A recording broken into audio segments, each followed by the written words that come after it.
Guys आज की video बहुत मजेदार होने वाली है। टू प्लीज इस वीडियो को लाइक कर देना और कमेंट कर देना। टू चलिए आज की वीडियो स्टार्ट करते हैं। अवतार द लेजेंड एपिसोड 31 तांडव की शुरुआत। कहानी अब आगे। महाकाल पर्वत। वहां काल तेजी से उन सभी राजकुमारों के ऊपर हमला करने आ ही रहा था, तभी वो अपने कमर में से कुछ चीजों को नीचे गिरा देता है, जिससे वहां पर अचानक सभी जगह धुआं धुआं छाने लगता है, मानो उस जगह को आरा छा गया हो। ये देखकर रुद्र रुक कर अपने साथी राजकुमारों में रोकने के लिए कह ही रहा था कि उसके साथ आगे बढ़ने वाले कुछ राजकुमार आगे के कोहरा के भीतर चले जाते हैं। ये देखकर वो सभी रुक जाते हैं। तभी सरुत चिल्लाकर रुद्र से कहता है, सरुत रुद्र तुम यहाँ क्यों रुक गए, आगे चलो, हमें उसे खत्म करना है। तभी रुद्र अपने साथी राजकुमारों को चुप रहने का इशारा देता है। तभी जब वो कोहरा घिरे घिरे हट जाता है, तब सब ये देखकर चौंक जाते हैं कि उस कोहरे के भीतर जो जो राजकुमार घुस गए थे वो सब नीचे लेटकर छटपटा रहे हैं और उनके आंख कान और मुंह से खून निकल रहा था और उनके बीच काल अपने चेहरे पर एक मुखौटा लगाकर कर खड़ा था। तभी वो उस मुखौटे को हटाकर हंसते हुए कहता है, काल मुझे लगा कि ये खेल अभी खत्म करके आराम से ऊपर पहाड़ी की चोटी पर जाकर आराम से सो जाऊंगा, पर लगता है कि ये लड़ाई कुछ और समय तक चलेगी। ये सुनकर और उन राजकुमारों को छटपटा कर मरता देख रुद्र और भी ज्यादा गुस्सा हो जाता है और अपने साथ ही राजकुमारों को चिल्लाकर कहता है, रुद्र आक्रमण। ये कहकर रुद्र अपने साथ ही राजकुमारों को लेकर काल की तरफ तेजी से बढ़ने लगता है। ये देखकर काल भी अपने हथियार निकालकर हंसते हुए आगे की तरफ बढ़ता है। उधर ध्रुवा भोला और गुरु शिवा मिलकर महाकाल पर्वत की तरफ बढ़ रहे थे। तभी ध्रुवा गुरु शिवा से पूछता है, ध्रुवा गुरु शिवा एक सवाल है आपसे। ये सुनकर गुरु शिवा कहते हैं, गुरु शिवा हाँ पूछो। ध्रुवा आपके बातों से ये तो पता चल गया कि वो जो कपिला या फिर काल है वो बहुत ताकतवर और फुर्तीला है, पर उसके कौन से ऐसे गुण उसे सबसे अलग बनाती है। ये सुनकर गुरु शिवा अचानक रुक जाते हैं, चिंतित होकर कहते हैं, गुरु शिवा तुम जानना चाहते हो कि उसके कौन से गुण उसे सबसे अलग बनाते हैं, तो वो है तेज। ये सुनकर भोला कहता है, भोला तेज मतलब? गुरु शिवा तेज यानी कि वो सामने वाले प्रतिद्वंद्वी के कुछ करने से पहले ही वो तेजी से उसके ऊपर वार करता है और समय से पहले अपने प्रतिद्वंदी को धूल चटा देता है। ये सुनकर ध्रुवा हैरानी के साथ कहता है, ध्रुवा क्या वो इतना तेज है? ये सुनकर गुरु शिवा ध्रुवा की तरफ देखकर कहते हैं, गुरु शिवा हाँ। ये कहकर गुरु शिवा आगे बढ़ते हैं कि तभी पीछे से भोला गुरु शिवा से पूछता है, भोला पर क्या उसकी कोई कमजोरी नहीं है गुरु शिवा? ये सुनकर गुरु शिवा रुक जाते हैं और पीछे भोला की तरफ देखकर कहते हैं, गुरु शिवा देखा जाए तो उसकी कोई भी कमजोरी नहीं है। अगर तुम्हें उससे लड़ना है तो तुम्हें न कि उसे ज्यादा ताकतवर होना होगा, साथ ही उसे ज्यादा तेज भी होना होगा, क्योंकि अगर तुम इन मायने में उससे आगे नहीं रहोगे तो वो कब तुम्हारा सर तुम्हारे धड़ से अलग कर देगा, तुम खुद भी नहीं जान पाओगे। ये सुनकर ध्रुवा कुछ सोचता है और कहता है, ध्रुवा अगर ऐसी बात है तो उसे केवल आप ही रोक सकते हैं गुरु शिवा, क्योंकि हम उतने काबिल हुए ही नहीं जिससे उस काल को हरा सकें, और देखा जाए तो आप हमसे ज्यादा उस काल को जानते हैं। ये सुनकर गुरु शिवा मुस्कुराकर कहते हैं, गुरु शिवा हाँ मैं ही उसे रोक सकता हूँ, पर उससे पहले तुम्हें मुझसे एक वादा करना होगा। ये सुन ध्रुवा हैरानी से गुरु शिवा की तरफ देखकर कहता है, ध्रुवा कौन सा वादा गुरुदेव? गुरु शिवा ये सुनकर एक गहरी सांस लेकर कर कहते हैं, गुरु शिवा वो वादा है कि जब मैं उससे लड़ रहा होऊंगा तब तुम मेरे और उस काल से दूरी रखना और भूल से भी मेरे और उसके बीच मत आना। ये सुन ध्रुवा गुरु शिवा की तरफ देखकर कहता है, ध्रुवा पर क्यों गुरु शिवा, हम सब मिलकर उसे हरा सकते हैं। ये सुनकर गुरु शिवा ध्रुवा के कंधे पर अपना हाथ रखकर कहते हैं, गुरु शिवा नहीं ध्रुवा, क्योंकि हम अगर मिलकर उसे हराने की कोशिश करेंगे तो वो हम सबको एक पहर में मौत के घाट पहुंचा देगा। वे सुनकर बोला और ध्रुवा हैरानी के साथ गुरु शिवा की तरफ देखकर कहते हैं। ध्रुवा बोला पर कैसे? ये सुनकर गुरु शिवा डरते हुए कहते हैं। गुरु शिवा क्योंकि उसे झुंड के खिलाफ लड़ने में मजा आता है। ये सुनकर ध्रुवा और बोला दोनों डर जाते हैं। महाकाल पर्वत। वहां सभी राजकुमार एक साथ काल के ऊपर वार करने लगते हैं पर काल हंसते हंसते उनके सभी के वारों को बड़े आराम से रोक दे रहा होता है। रुद्र और सभी राजकुमार मिलकर अलग दिशाओं से काल के ऊपर वार करने लगते हैं पर काल कभी कूदकर तो कभी आगे से हटकर उनके वार से बच जाता है। तभी अचानक रुद्र के इशारे पर सभी राजकुमार काल को मिलकर उसे दबोचकर उसके हाथ और पैर को पकड़ लेते हैं। ये देखकर रुद्र गुस्से की नजरों से काल से कहता है। रुद्र तू एक पागल बूढ़ा होकर हमसे लड़ने चला था योगी, आज तूने जो किया ये तेरा आखिरी पाप था क्योंकि मैं आज तुझे मारकर तेरा सर अपने गुरु को ले जाऊंगा। ये सुनकर काल जिसे कि सभी राजकुमारों ने दबोच कर रखा था वो मुस्कुराते हुए कहता है। काल ठीक है, तुम मेरा सर काट कर अपने साथ अपने गुरु को ले जा सकते हो पर उससे पहले मुझे मार कर दिखाओ। ये सुनकर रुद्र अपने तलवार को दोनों हाथों में पकड़कर काल की तरफ सीधा वार करने के लिए अपने तलवार के नुकीले भाग को सीधा काल की तरफ रखकर चिल्लाकर कहता है। रुद्र तो तैयार हो जा राक्षस। ये कहकर रुद्र चिल्लाकर तेजी से काल की तरफ आने लगता है पर जब रुद्र काल की तरफ पहुंच ही जाता है अचानक उन राजकुमारों के बीच से काल कहीं गायब ही हो जाता है। ये देखकर रुद्र अचानक वहां रुक जाता है और उसके साथ सभी राजकुमार हैरान हो जाते हैं और यहाँ वहां देखने लगते हैं कि आखिर एक पल में काल कहाँ गायब हो गया। तभी ऊपर की तरफ से किसी की आवाज उन्हें सुनाई देती है, इसीलिए सभी ऊपर की तरफ देखने लगते हैं। पर सब चौंक जाते हैं ये देखकर कि काल पेड़ पर खड़ा होकर एक डरावने तरीके से मुस्कुरा रहा था और तभी वो अपने जटाओं को खोलकर जोरों से चिल्लाकर बोलता है। काल अब होगा तांडव, मृत्य तांडव। ये सुनकर सभी राजकुमार डर जाते हैं क्योंकि काल अब वो काल बन चुका था जिसके बारे में गुरु श्रीकांत ने उन्हें कहा था, एक राक्षस। अवतार द लेजेंड एपिसोड 32। कहानी अब आगे। कहानी की शुरुआत में हम देखते हैं कि काल अपने जटाओं को खोलकर उन कुछ बचे हुए राजकुमारों के सामने खड़ा था और जोरों से हंस रहा था। तभी अचानक उसकी हंसी रुक जाती है और ये देख सभी राजकुमार डर जाते हैं पर रुद्र अपने सभी साथी राजकुमारों से कहता है। रुद्र देखो, अगर हमें इसे हराना है तो हमें इस पर एक साथ हमला करना होगा, जिस प्रकार इसको मौका भी नहीं मिलेगा हम पर हमला करने का। पर तभी सभी राजकुमार रुद्र को आगे की तरफ देखने के लिए इशारा करते हैं जिसके बाद वो आगे की तरफ देखने लगता है। तभी सब देखते हैं कि काल एक पेड़ के पीछे जाकर कुछ ढूंढ रहा था पर जब कुछ समय बाद वो सबके सामने आया उसके दोनों हाथों में दो दो तलवार थी। ये देखकर सभी राजकुमार और भी ज्यादा डर जाते हैं पर रुद्र उन सभी राजकुमारों का हिम्मत बढ़ाने के लिए उन सबको कहता है। रुद्र तुम लोग डर क्यों रहे हो, वो केवल एक साधारण योगी है, हम चाहें तो उसे मार सकते हैं।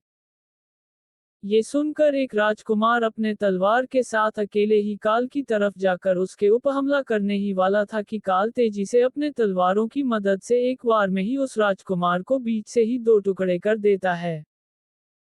ये देखकर रुद्र और बाकी राजकुमार चौंक जाते हैं और तभी रुद्र मन ही मन सोचता है। रुद्र क्या उसने उस लड़के एक बार में ही दो टुकड़ों में काट कर रख दिया, ये तो नामुमकिन है। तभी रुद्र और कुछ सोच पाता काल तेजी से आकर उसके साथ ही राजकुमारों के ऊपर हमला करने लगता है। हम ये देखते हैं कि काल उनके ऊपर इतनी तेजी से वार करता है जिससे सबको लगता है कि वो एक साथ सभी के ऊपर वार कर रहा था।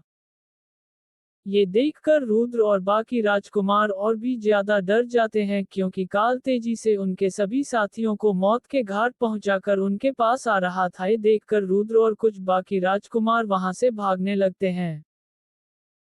सभी बचे हुए राजकुमार जंगल की तरफ भागने लगते हैं। कुछ तो भागने में इतने खो गए थे कि उनके पांव में कब कुछ छोटे मगर नुकीले लकड़ी घुस रही थी उन्हें पता भी नहीं चल रहा था। तभी रुद्र दौड़ते समय मन ही मन रोते हुए सोचने लगता है। रुद्र, ये मुझसे क्या हो गया, मेरे अपने जिद के वजह से आज कईयों की जान चली गई। तभी रुद्र दौड़ते ही वक्त अपने मुंह पर अपने हाथों के सहारे चांटा जड़ने लगता है और रोते हुए कहता है, रुद्र, क्या ये कोई बुरा सपना है, क्योंकि आज मैंने अपने आंखों से जो देखा है वो संभव नहीं हो सकता, आखिर ऐसा कौन कर सकता है।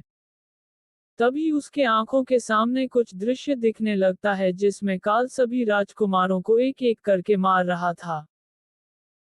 तभी अचानक उसके सामने काल प्रकट हो जाता है, जिसे देखकर अचानक से सभी राजकुमारों के सांसें तेज होने लगती है और उनके सामने काल मुस्कुराकर डरावनी आवाज में कहता है, काल, क्या हुआ बच्चों, थक गए क्या, हा हा हा। ये कहकर काल जोरों से हंसने लगता है। उसे देखकर बाकी राजकुमार भी डरने लगते हैं, क्योंकि काल पूरी तरह खून से लथपथ था। तभी वो अचानक से वो हंसना बंद कर देता है और तेजी से उन सभी को मारने लगता है। वो सभी राजकुमार काल से जीतना बचने के लिए दूर भाग रहे थे, काल उनके पास तेजी से पहुंचकर उन्हें मार दे रहा था। घिरे घिरे कर वो सभी राजकुमारों को मार देता है और तभी वो देखता है कि रुद्र आगे की तरफ तेजी से भाग रहा होता है। ये देखकर काल मुस्कुराकर कहता है, काल, मुझसे दूर जा रहे हो राजकुमार। ये कहकर वो अपने तलवार से निशाना साधा कर रुद्र की तरफ तेजी के साथ फेंकता है और वो तलवार सीधे जाकर रुद्र की पीठ में जा लगती है और रुद्र उसी के साथ नीचे गिर जाता है। ये देखकर काल जोरों से हंसने लगता है और कहता है, काल, तो इन पिल्लों को मेरे साथ लड़ने भेजा था, उन गुरुकुल के गुरुओं ने क्या सोचा था कि वो मुझ मार सकते हैं, हा हा हा। ये कहकर वो हंसते हुए वहां से जा ही रहा था, उसे कुछ महसूस होता है जिस पर वो पीछे मुड़कर देखने लगता है। वो देखता है कि उन सभी राजकुमारों के लाशों के बीच एक लाश गायब था।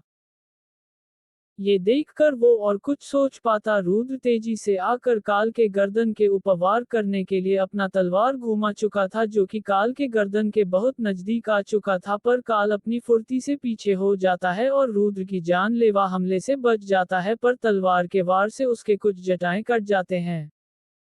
ये देखकर काल मन ही मन हैरानी होकर सोचता है, काल, ये नामुमकिन है, मेरे तलवार के वार से आज तक कोई भी नहीं बच पाया है, तो ये कैसे बच गया, कहीं ये वो तो नहीं है।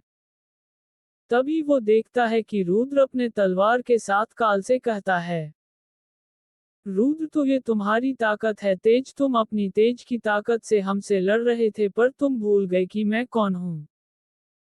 तभी काल की नजर रुद्र के पोशाक की तरफ पड़ता है, जिसका छाती का हिस्सा थोड़ा फट चुका था और उसे एक सूर्य का चिन्ह वाला कवच दिख रहा था। ये देखकर काल चौंक पड़ता है और कहता है, काल, ये तो उसे मिलता है जो कि गुरुकुल का महान योद्धा बनता है, मतलब ये। तभी काल और कुछ सोच पाता, रुद्र तेजी से उसके ऊपर वार करने लगता है, जिससे बचने के लिए काल अपने एक तलवार की मदद लेता है। रुद्र भी तेजी के साथ काल के ऊपर वार करने लगता है, पर इस बार मानो काल के चेहरे पर एक डर का भाव दिखता है और वो लड़ते वक्त मन ही मन सोचता है, काल, अगर ये वही निकला तो इसके हाथों मेरा मरना तय है। तभी काल कुछ और सोच पाता, रुद्र काल के तलवार के ऊपर एक ऐसा जोरदार वार करता है जिससे काल का तलवार टूट जाता है और हम देखते हैं कि रुद्र घूमकर तेजी से अपने तलवार को काल के गर्दन के पास पहुंचा देता है। 23 अवतार द लेजेंड एपिसोड 33। कहानी अब आगे। तो कहानी की शुरुआत में हम देखते हैं कि कुटिया के अंदर देवा बैठकर कुछ सोच रहा होता है। देवा, आखिर वो लोग इतने समय से वहां कर क्या रहे हैं, उन्हें तो अभी आ जाना चाहिए था। तभी वो देखता है कि श्री नाम का राजकुमार, जिसके पैर पर एक सांप ने काट दिया था, वो राजकुमार अभी भी नहीं उठा था। ये देखकर देवा उस जगह से उठकर कहता है, देवा, अब और इंतजार नहीं, मुझे बाहर जाकर देखना होगा कि आखिर बाहर हो क्या रहा है। ये कहकर देवा कुटिया के बाहर तो आ जाता है, पर जब वो बाहर का नजारा देखता है उसका मुंह खुला का खुला ही रह जाता है, क्योंकि बाहर उसे केवल अपने दोस्तों की लाश ही दिखती है, जो बहुत ही बुरी तरीके से जमीन पर गिरी हुई थी। तभी वो देखता है कि उन लाशों के बीच एक छोटा लड़का खड़ा होकर रो रहा था। ये देखकर वो उस बच्चे की तरफ दौड़कर जाने लगता है और उसके पास पहुंचकर देखता है कि वो लड़का और कोई नहीं बल्कि नीरज था, जो कि वहां खड़ा होकर रो रहा था। ये देखकर देवा हैरानी के साथ नीरज से पूछता है, देवा नीरज, तू यहाँ और यहाँ हुआ क्या है? ये सुनकर नीरज देवा की तरफ देखकर और भी जोर से रोने लगता है और यहाँ पर हुए सभी घटनाओं को देवा से कहता है।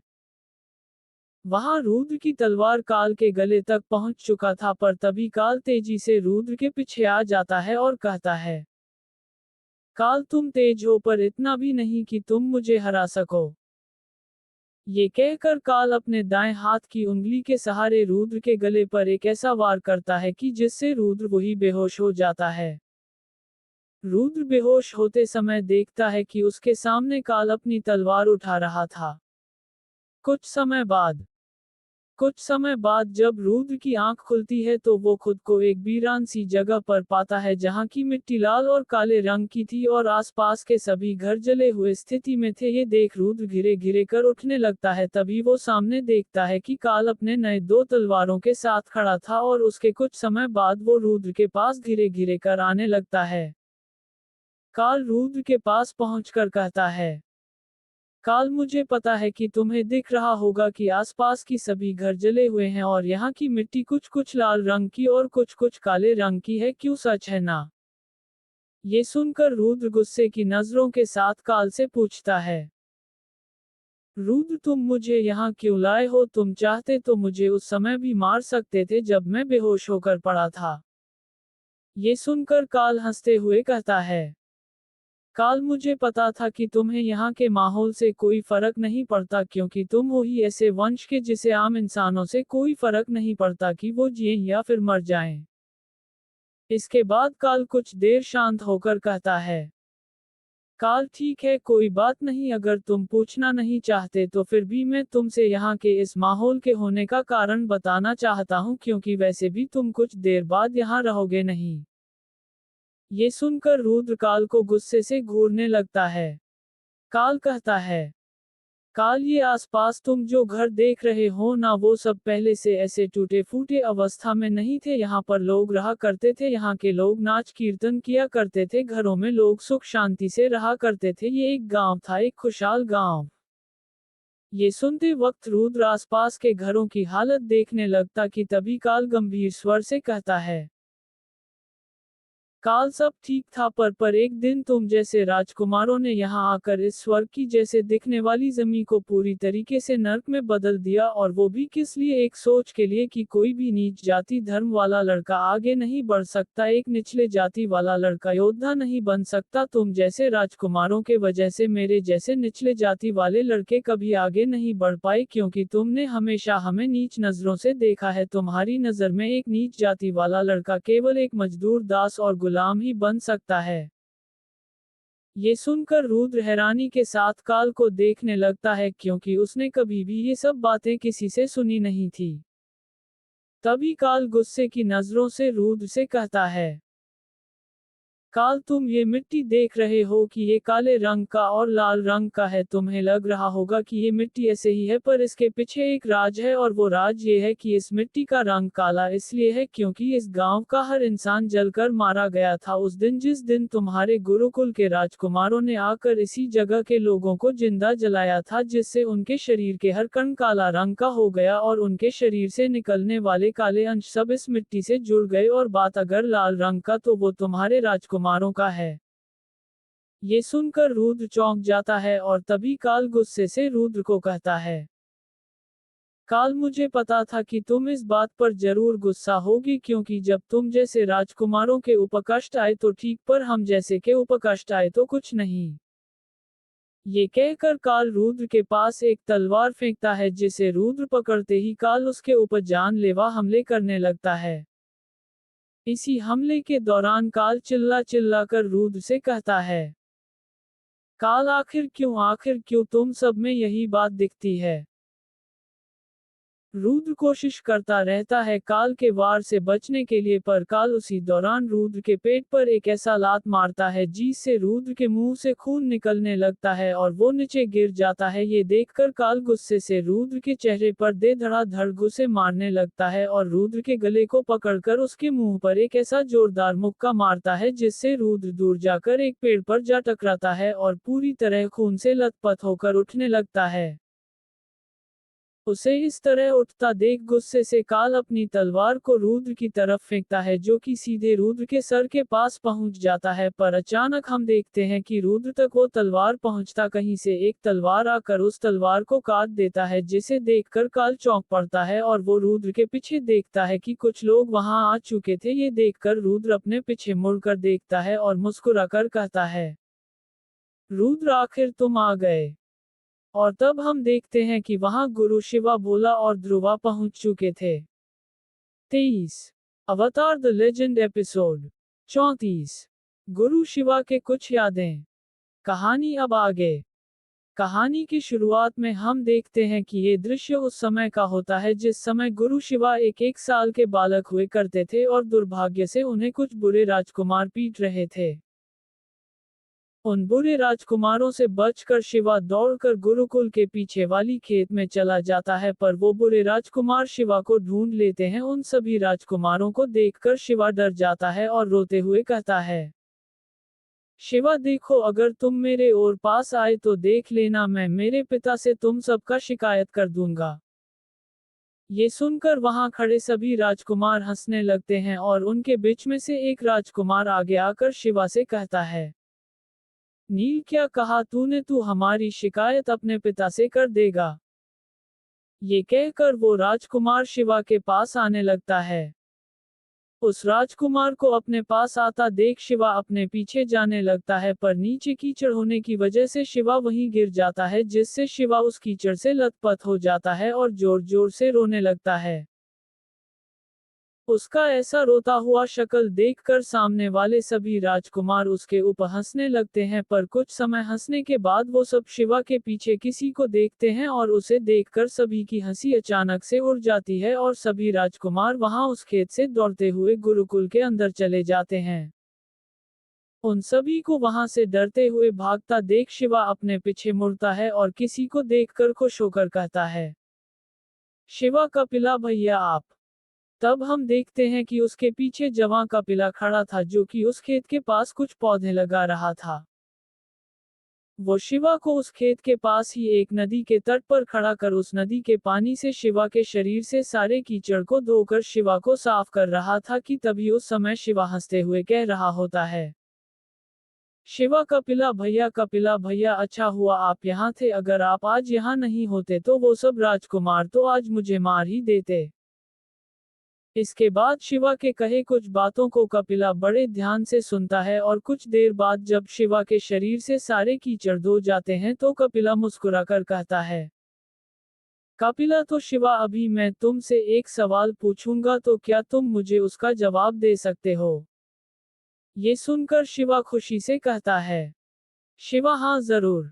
ये सुनकर कपिला मुस्कुराकर कहता है, कपिला तो ठीक है, तो तुम मुझे ये बताओ कि तुम्हारा ये जो नाम है शिवा, ये किस भगवान के नाम के ऊपर तुम्हें दिया गया है। ये सुनकर शिवा मुस्कुराकर अपने कोमल स्वर में बोला, शिवा ये तो मुझे पता है, ये नाम स्वयं महादेव यानी कि शिव भगवान के नाम से दिया गया है। ये सुनकर कपिला मुस्कुराकर कहता है, कपिला तो ठीक है, तो क्या तुम्हें पता है कि महादेव कौन है।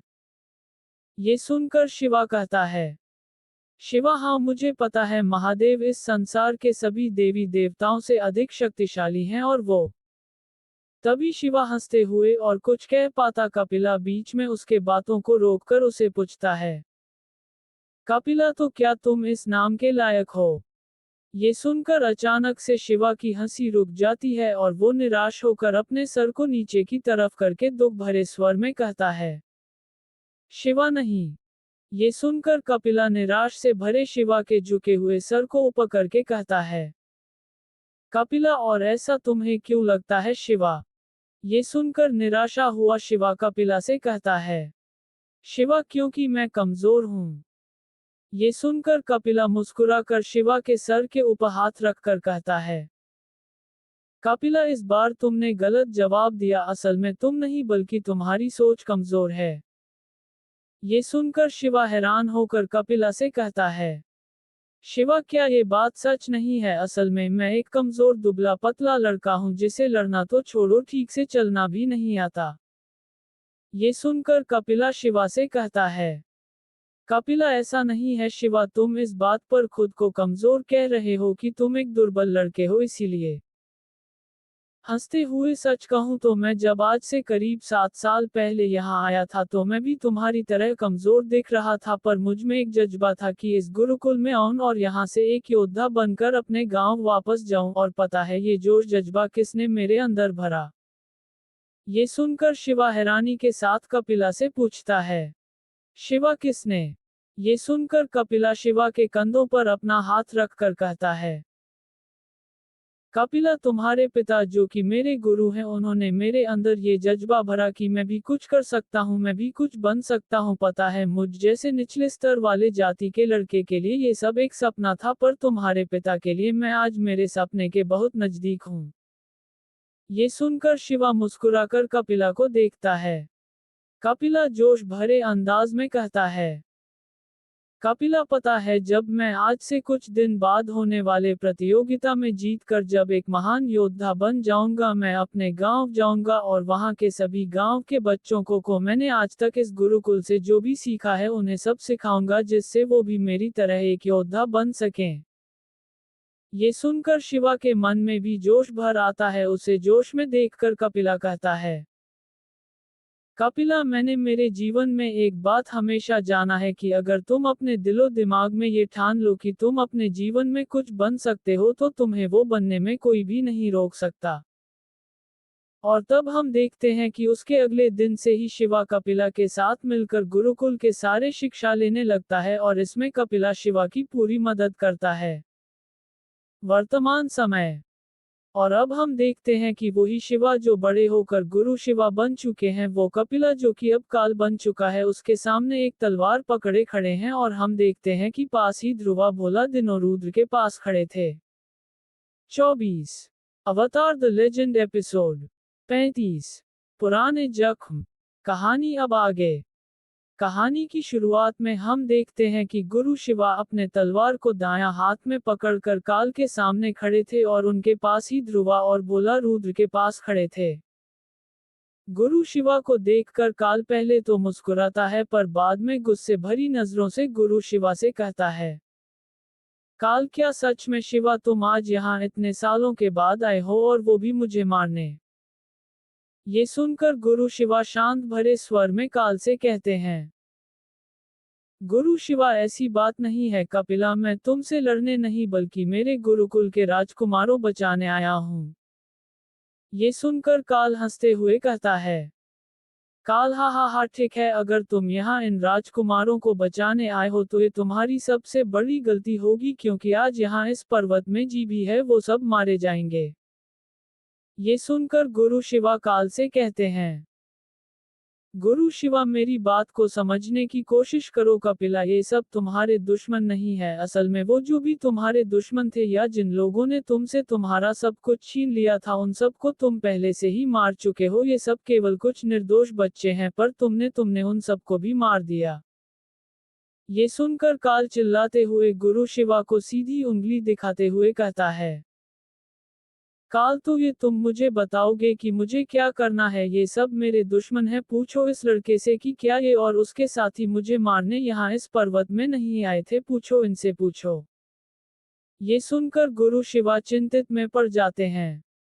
उन्हें चिंतित देख काल मुस्कुराकर कहता है, काल क्यों बोलती बंद हो गई शिवा? तुम्हारे गुरुकुल के राजकुमार अब भी नहीं बदले हैं, वो अब भी उसी बुद्धि के हैं जो पहले थे। ये सुन गुरु शिवा शांति भरे अंदाज में काल से कहते हैं, गुरु शिवा मैं मानता हूं कि उन बच्चों से गलती हो गई, क्योंकि उनके एक गुरु ने तुम्हारे बारे में गलत बोलकर उन्हें तुम्हें मारने यहाँ भेज दिया था, पर इन सब में इनकी कोई गलती नहीं थी। ये सुनकर काल मुस्कुराते हुए गुरु शिवा से कहता है, गुरु शिवा, तुम अब भी ये समझ रहे हो कि मैं इन राजकुमारों को मेरे पुराने बदले के लिए मार रहा हूँ। ये सुनकर गुरु शिवा के माथे पर पसीना आने लगता है और वो डरते हुए काल से पूछते हैं। गुरु शिवा, तो फिर? ये सुनकर काल अपने कदम गुरु शिवा की तरफ बढ़ाते हुए और मुस्कुराते हुए कहता है। काल, ये कोई कारण नहीं है जिसके लिए मैं ये सब कर रहा हूँ शिवा, बल्कि इसके पीछे दो कारण है। पहला तो वो जो कि मैंने तुमसे पहले कहा था कि मैंने भगवान से ये प्रण लिया है कि मैं उन सभी को मौत के घाट पहुंचा दूंगा जो भी इस पर्वत में आएगा। ये सुनकर गुरु शिवा हैरानी के साथ काल से पूछते हैं। गुरु शिवा, और दूसरा कारण?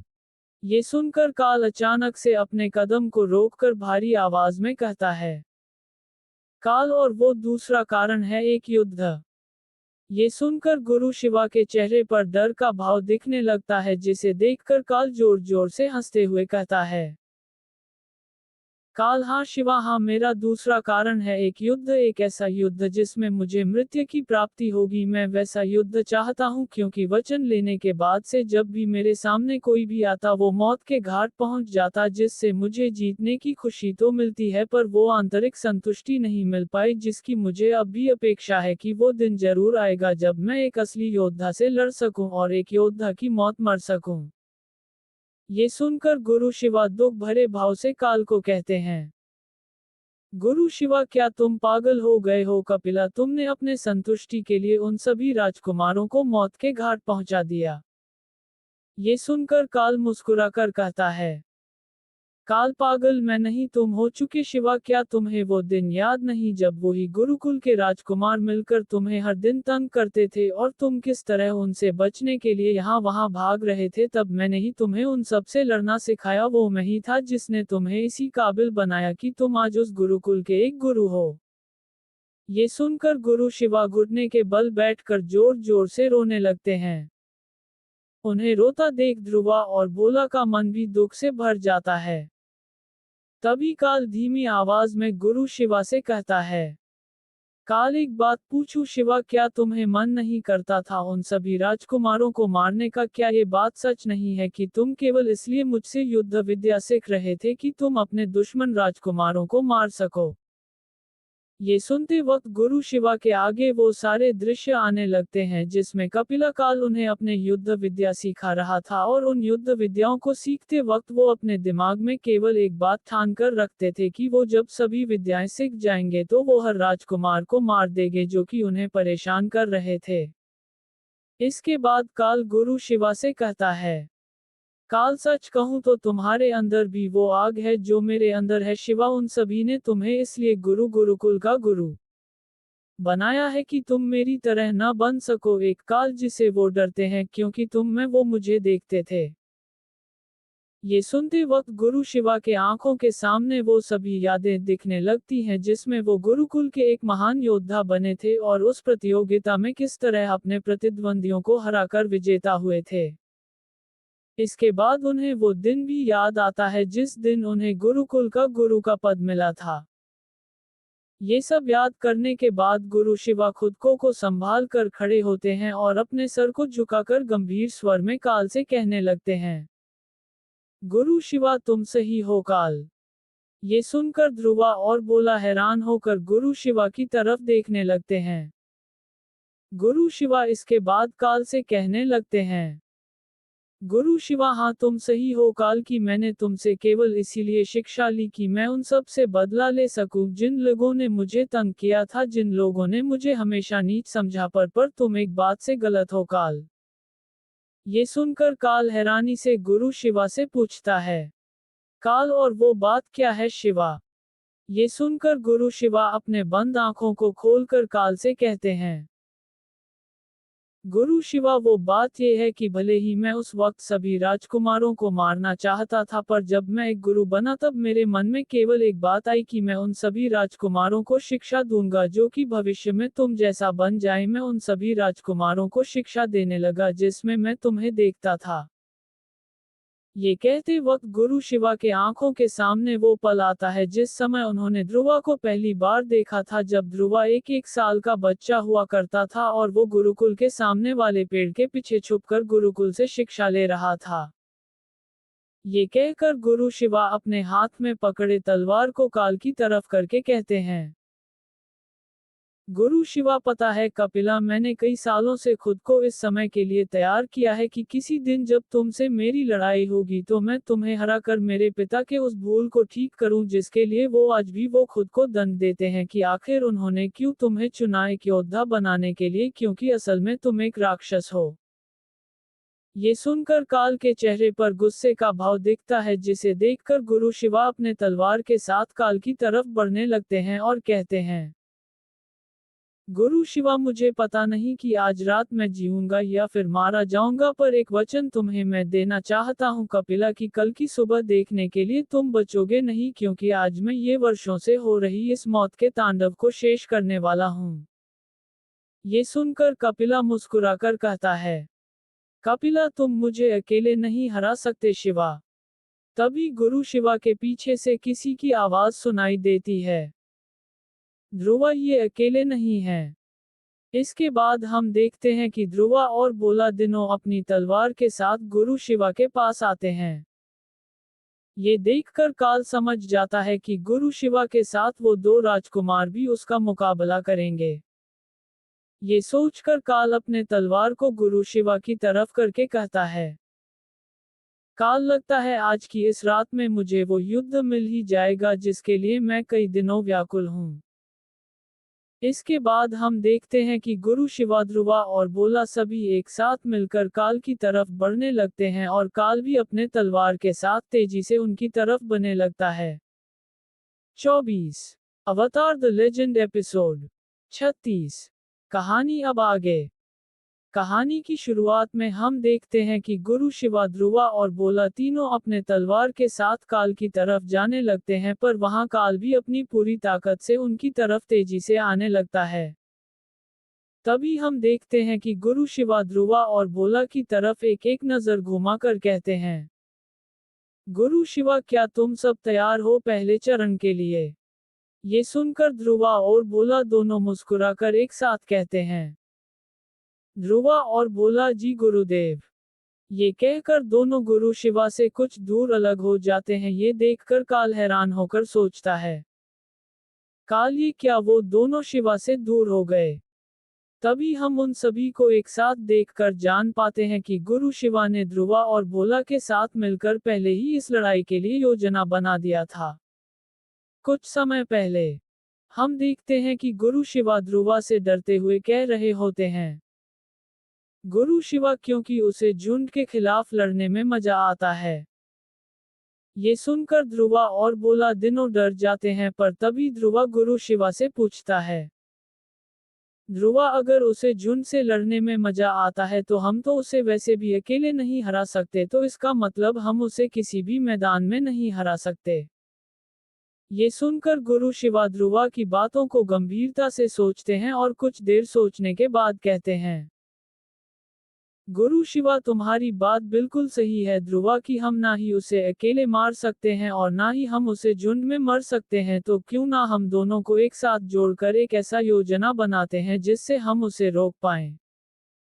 गुरु शिवा की ते बात सुनकर ध्रुवा और बोला दिनों हैरानी के साथ गुरु शिवा को देखने लगते हैं। तभी बोला आगे आकर गुरु शिवा से कहता है, बोला, बात तो सही है आपकी गुरु शिवा, पर हम ऐसा करेंगे कैसे? ये सुनकर गुरु शिवा मुस्कुराते हुए कहते हैं, गुरु शिवा, एक उपाय है। ये सुनकर ध्रुवा आगे आकर गुरु शिवा से कहता है, ध्रुवा, और वो क्या है गुरुदेव? गुरु शिवा ये सुनकर कहते हैं, गुरु शिवा, गरुड़ योजना। और तब हम देखते हैं कि गुरु शिवा ध्रुवा और बोला के सामने एक चट्टान पर एक गरुड़ का चित्र बनाकर उन्हें गरुड़ योजना के बारे में समझाने की कोशिश करते हैं। गुरु शिवा योजना बड़ा ही आसान है, हमें एक गरुड़ पक्षी की तरह काल से लड़ना है।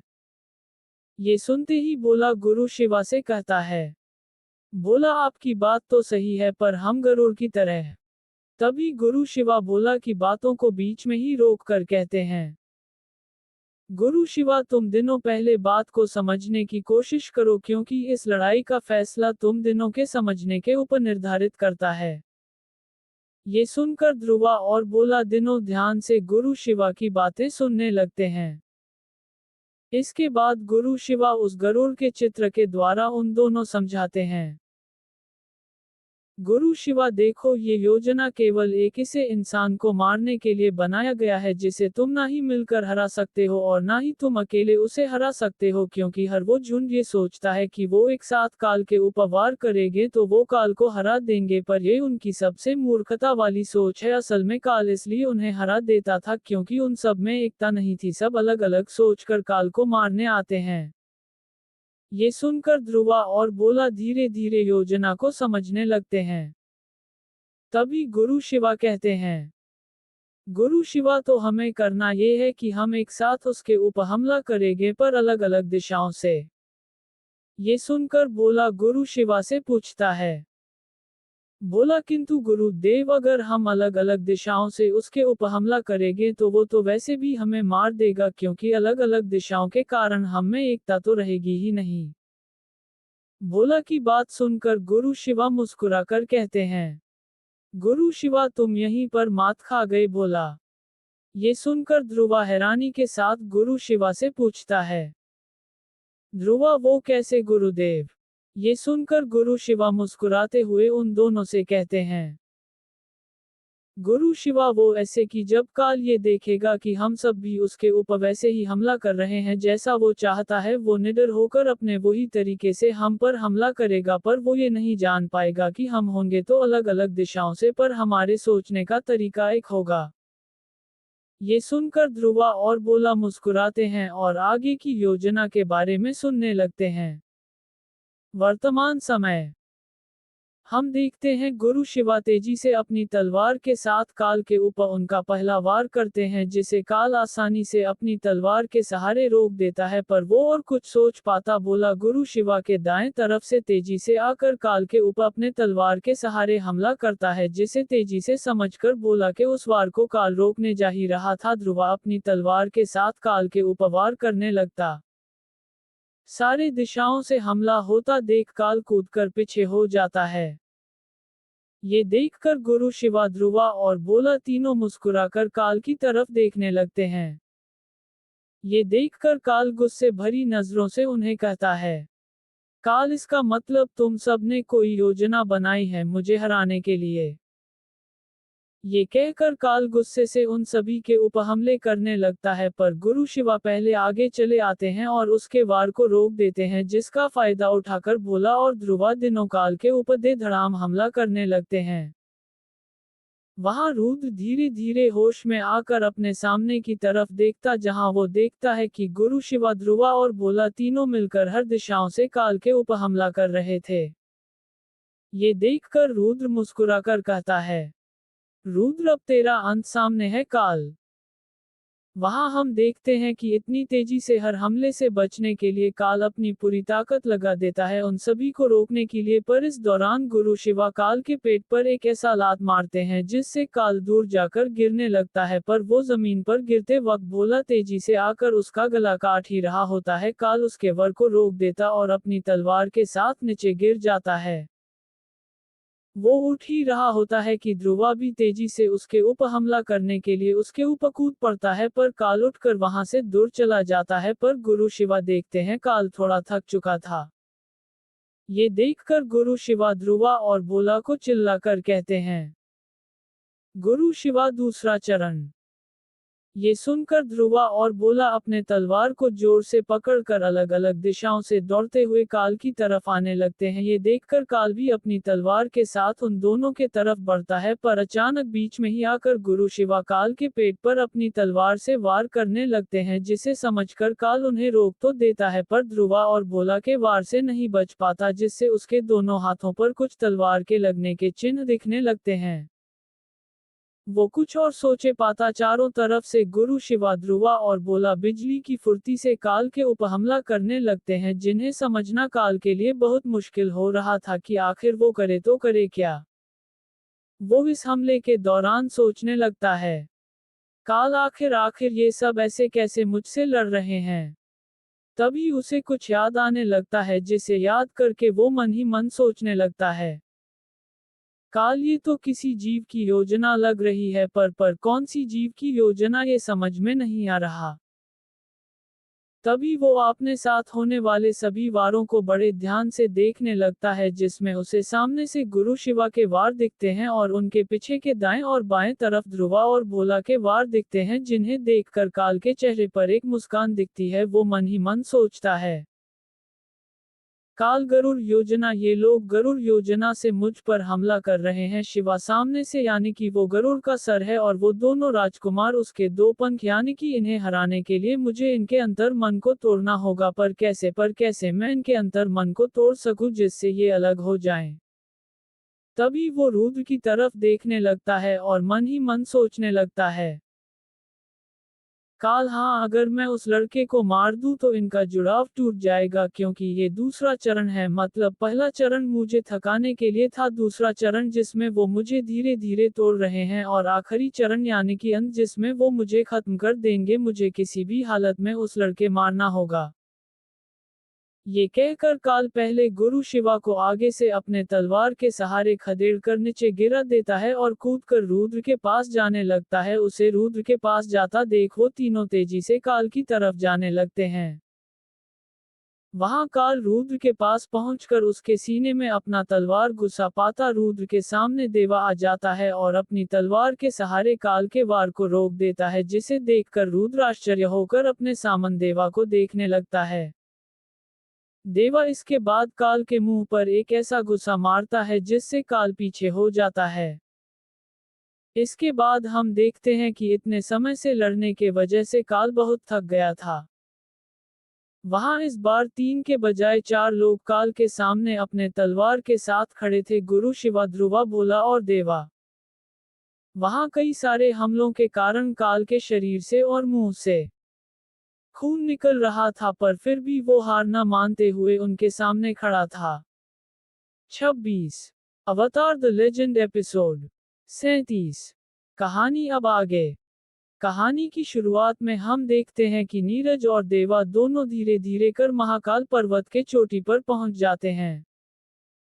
उनके पहुंचने के बाद देवा नीरज को डरा हुआ देखकर उसे कहता है, देवा, नीरज, तुम्हें डरने की कोई जरूरत नहीं है, मैं हूं ना। अगर वो मेरे सामने आया तो मैं उसे अपने इसी तलवार से खत्म कर दूंगा। ये सुनते ही चलता हुआ नीरज अचानक से रुक जाता है और डरते हुए देवा से कहता है, नीरज, देवा, देवा, मुझसे एक वादा करो। ये सुनते ही देवा भी रुक जाता है और मुस्कुराकर कहता है, देवा, वादा ठीक है।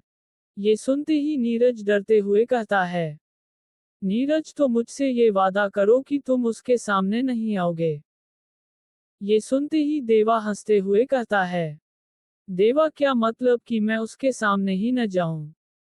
ये सुनकर नीरज अपना सर हिलाकर हाँ का इशारा देता है, जिसे समझकर देवा अपने घुटनों के बल बैठ नीरज के कद के समान होकर उसे कहता है, देवा, मैं जानता हूं कि तुमने जो देखा है वो बहुत ही भयानक मंजर था तुम्हारे लिए, पर तभी नीरज देवा को बीच में ही रोक कर कहता है, नीरज, वो केवल एक भयानक मंजर नहीं था, बल्कि उसे अगर तुम अपने आंखों से देखते तो पता चलता कि वो क्या था। नीरज को डरा हुआ देखकर उसके डर को कम करने के लिए देवा मुस्कुराकर कहता है, देवा, अगर तुम इस बात पर डर रहे हो कि अगर हम उसके सामने जाएंगे तो मारे जाएंगे, तो ठीक है, चलो हम वापस गुरुकुल लौट चलते हैं, ठीक है। ये सुनकर नीरज के चेहरे पर एक हल्की सी मुस्कान आती है, जिसे देखकर देवा नीरज का हाथ पकड़कर कहता है, देवा, तो ठीक है, हमें अभी इस वक्त गुरुकुल के लिए निकलना होगा, क्योंकि सुबह होने में अभी कुछ ही समय रह गए हैं। ये सुनते ही नीरज खुश हो जाता है। इसके बाद वो दिनों वहां से फिर से पहाड़ के नीचे की तरफ जाने ही वाले थे। अचानक उन्हें पहाड़ के ऊपर से तलवारों के टकराने की आवाज सुनाई देती है, जिन्हें सुनकर देवा और नीरज रुक जाते हैं और देवा नीरज से कहता है, देवा, नीरज, क्या तुम्हें कुछ सुनाई दे रहा है? ये कहकर देवा नीरज को वहीं छोड़कर पहाड़ के ऊपर की तरफ दौड़ते हुए जाने लगता है। उसे ऊपर की तरफ जाता देख नीरज भी उसके पीछे पीछे जाने लगता है। वहां कुछ समय दौड़ते हुए पहाड़ के ऊपरी मंजिल पर पहुंचकर वो देखते हैं कि रुद्र जमीन पर बेहोश हो पड़ा था और उसके सामने गुरु शिवा, ध्रुवा और भोला मिलकर एक साथ काल के ऊपर हमला कर रहे थे। ध्रुवा को वहां देख नीरज खुश होकर देवा से कहता है, नीरज ध्रुवा, यहाँ ध्रुवा आ चुका है, इसका मतलब अब ये लड़ाई खत्म होने वाली है क्योंकि ध्रुवा उसे खत्म कर देगा। नीरज को हंसता हुआ देख देवा नीरज से कहता है, देवा अगर यहाँ सब आ ही गए हैं तो मैं यहाँ क्यों रुकूं, मुझे भी वहां जाकर उनकी मदद करनी होगी जिससे वो सब आसानी से काल को मार सकें। ये सुनकर नीरज जोश भरे अंदाज में देवा से कहता है, नीरज हाँ देवा, तुम्हें वहां जरूर जाना चाहिए, तुम जाओगे तो उन्हें मदद मिलेगी और वो जल्दी से ये लड़ाई खत्म कर सकेंगे। ये सुनकर देवा जोश भरे अंदाज में अपनी तलवार के साथ आगे जा ही रहा होता है, पीछे से नीरज देवा से कहता है, नीरज देवा। ये सुनते ही देवा रुक जाता है और पीछे मुड़कर नीरज से कहता है, देवा क्या हुआ? नीरज ये सुनते ही कहता है, नीरज जरा ध्यान से देवा, वो थोड़ा ज्यादा ही खतरनाक है। ये सुनकर देवा मुस्कुराकर आगे बढ़ता है। वर्तमान समय हम देखते हैं काल पूरी तरह कमजोर पड़ चुका था क्योंकि गुरु शिवा, ध्रुवा और भोला ने मिलकर उसे लगभग अधमरा कर दिया था। उसे कमजोर होता देख गुरु शिवा, ध्रुवा, भोला और देवा से कहते हैं, गुरु शिवा अभी सही समय है राजकुमारों, वो पूरी तरह थक चुका है, अगर इस समय उसे नहीं मारेंगे तो वो कुछ देर बाद हमें मार देगा। ये सुनकर सभी राजकुमार अपने तलवारों को जोर से पकड़कर तेजी से काल की तरफ जाने लगते हैं। वहां काल उन सबको अपनी तरफ आता देख मुस्कुराकर मन ही मन कहने लगता है, काल, क्या आज सच में मेरी मौत इन सबके हाथों लिखा है? वो कुछ सोच पाता तभी उसके सामने एक दृश्य आ जाता है जहां उसे एक बाबा कुछ कह रहे थे, जिसे याद करके काल अपने मुंह से खून को थूक कर कहता है, काल नहीं, ऐसा बिल्कुल नहीं हो सकता क्योंकि उस साधु बाबा के कहने अनुसार मेरी मौत एक ऐसे सच्चे योद्धा के हाथों लिखा है जो कि इस संसार का सबसे ताकतवर योद्धा होगा, पर ये सब तो दुर्बल राजकुमार हैं।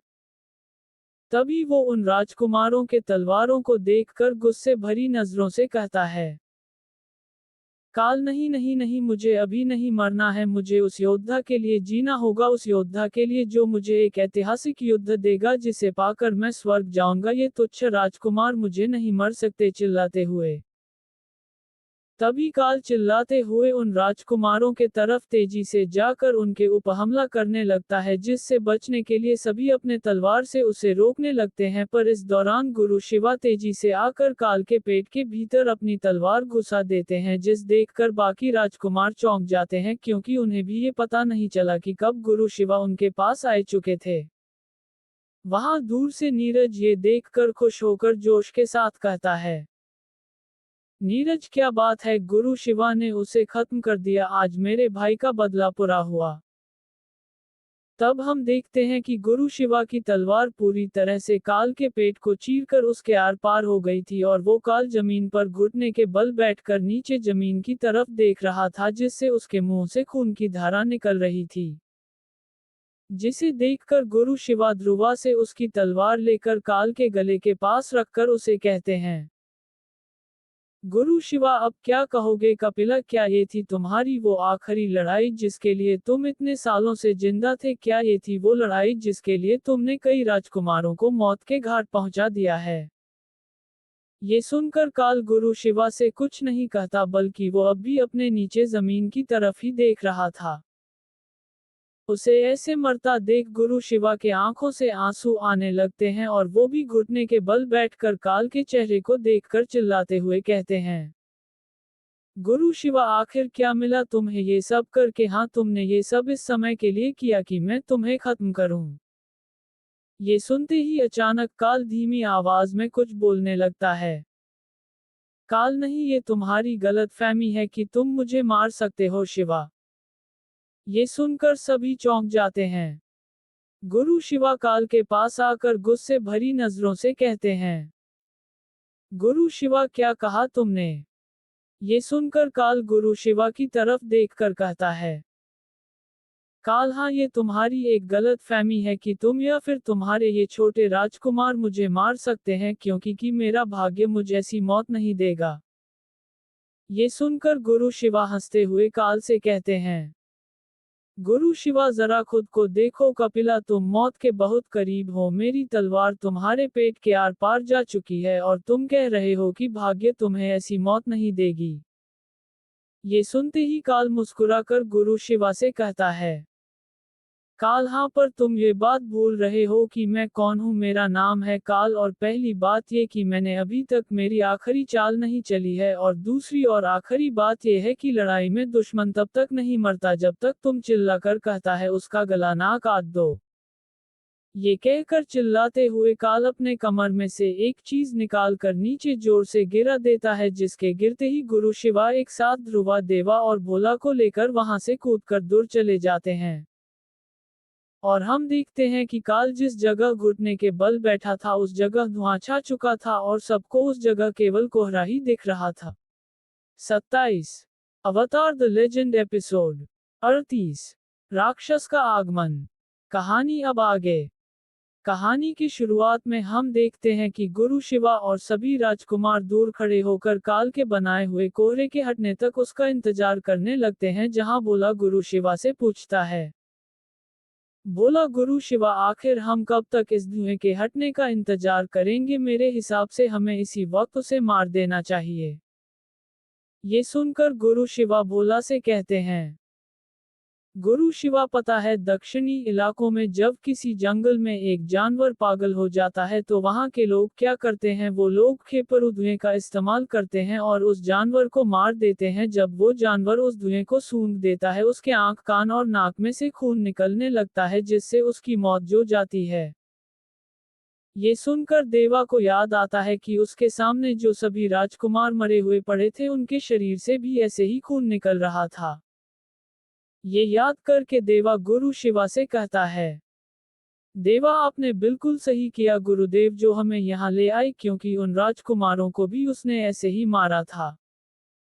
ये सुनकर गुरु शिवा देवा से और कुछ कह पाते ध्रुवा उस कोहरे के हत्ते ही उसमें कुछ देखता है, जिसे देखकर वो गुरु शिवा को पूछता है, ध्रुवा, क्या आपको सच में लगता है कि ये जानलेवा धुआं था? ये सुनकर गुरु शिवा के साथ भोला और देवा भी उस कोहरे की तरफ देखने लगते हैं। तब हम देखते हैं उस कम रह गए कोहरे के बीच काल खड़ा था और उसके दाएं हाथ में वो तलवार थी जिसे कि गुरु शिवा ने उसके शरीर के आर पार कर दिया था। ये देखकर गुरु शिवा ही नहीं बल्कि वो सारे राजकुमार भी डर जाते हैं। गुरु शिवा जब ध्यान से काल की तरफ देखते हैं तो उन्हें स्पष्ट रूप से दिखता है कि काल अपने आस-पास के धुएं को अपने नाक के जरिए सांस के माध्यम से अपने शरीर के अंदर ले रहा था। ये देखकर गुरु शिवा कुछ सींचने लगते हैं और अचानक उन्हें कुछ याद आता है, जिसे याद करके वो डर के मारे कांपने लगते हैं और कहते हैं, गुरु शिवा, मैं गलत था, ये खेपरू धुआं नहीं था बल्कि। तभी वो कुछ कह पाते वहां काल कुछ कहने लगता है, काल तुम सही हो शिवा, भारी आवाज में, ये खेपरू नहीं बल्कि बलाया है और मुझे तुम्हें ये बताने की जरूरत नहीं कि ये क्या है। ये सुनकर ध्रुवा गुरु शिवा से पूछता है, ध्रुवा, बलाया क्या है गुरु शिवा? ये सुनकर गुरु शिवा कांपते हुए ध्रुवा से कहते हैं, गुरु शिवा, बलाया इसे पूर्वी योद्धाओं ने बनाया था, जिसको केवल एक धुएं के आकार में ही अपने शरीर में लिया जाता है। तभी देवा गुरु शिवा से पूछता है, देवा, और इससे होता क्या है? देवा के प्रश्न को सुनकर गुरु शिवा उसका उत्तर ना देते हुए चुप होकर खड़े रहते हैं, जिसे देखकर भोला भी पूछने लगता है, बोला, आखिर क्या होता है गुरु शिवा उसे लेने से? तभी दूर खड़ा काल भारी आवाज में कहता है, काल ये क्या बताएगा, मैं बताता हूँ इसे। अपने शरीर में लेने के बाद तुम में वो अपार ताकत आ जाता है जिससे तुम अपने सामने खड़ी चाहे एक या फिर एक सैनिकों को बिना रुके, बिना थके और बिना सोए उन्हें मौत की नींद सुला सकते हो, पर इसे तुम इतनी आसानी से अपने शरीर में नहीं ले सकते। इसे लेने के लिए तुम्हें तुम्हारे शरीर पर किसी जगह एक गहरी चोट देना होगा जिससे इस धुएं के जहरीले पदार्थ तुम्हारे शरीर में निकल जाएंगे और बाकी बचे पदार्थ तुम्हें कुछ पहर के लिए एक ताकतवर योद्धा बना देते हैं। ये सुनकर गुरु शिवा के साथ वो सभी राजकुमार भी डरने लगते हैं। इसी बीच नीरज भी एक झाड़ी के बीच ये सुनकर डरते हुए मन ही मन कहता है, नीरज अब क्या होगा, ये जब एक इंसान था तो उसे मारना इतना कठिन था, अब तो ये एक पूरा राक्षस बन चुका है। तभी वहां हम देखते हैं कि वहां काल जब उसके अपने बंद आंखें खोलता है तो उसके आंखें काले पड़ चुके थे, जिसे देख गुरु शिवा और बाकी राजकुमार डरकर थोड़े पीछे हो जाते हैं। इसके बाद काल अपने पकड़े तलवार के साथ धीरे धीरे गुरु शिवा और उन राजकुमारों की तरफ बढ़ने लगता है। काल को अपनी तरफ आता देख गुरु शिवा सभी राजकुमारों से कहते हैं, गुरु शिवा तुम सब यहाँ से चले जाओ, मैं उससे लड़ता हूँ।